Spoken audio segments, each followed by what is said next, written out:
yigit, mayxo'r bir yigit Alloh qalbiga bir insof berib, "Ke shu menam bir yoshim katta bo'lib qoldi, bir masjidga boray" deb peshin namoziga ketdi.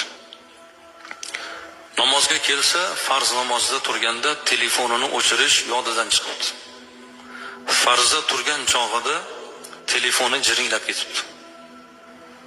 Namozdan keyin odamlar yopirilib kelib, haligi yigitning ustiga "Qanaqa odamsan, ahmoqmisan, jinnimisan, nega telefoningni o'chirmaysan, bunaqa qilsang nega namozga kelasan, nega halol berasan" deb turib, 3-4tasi yopirilib kelib vajohat bilan yigitni ustiga kelib shu gapni gapiribdi. Qo'rqib ketibdi.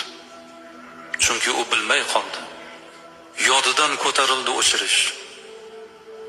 O'zi birinchi kelishi ekan, Alloh bir tavfiq berib, xafa bo'lib to'g'ri qatnab yurgan qahvaxonasiga boribdi, mayxonasiga. Borib "Quy" debdi. Ko'tarib bittasini ichibdi. Yana "Quy" debdi, yana ko'tarib ichibdi.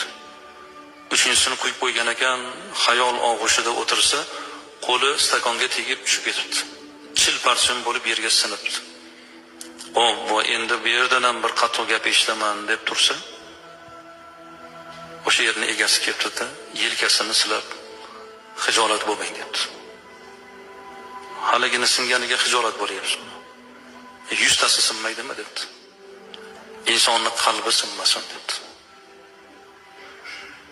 Qarangki, birgina o'sha yerdan shirin so'z topgan yigit yana o'sha ishni davom ettirib, o'sha yerni doimiy yana mijozga aylanibdi.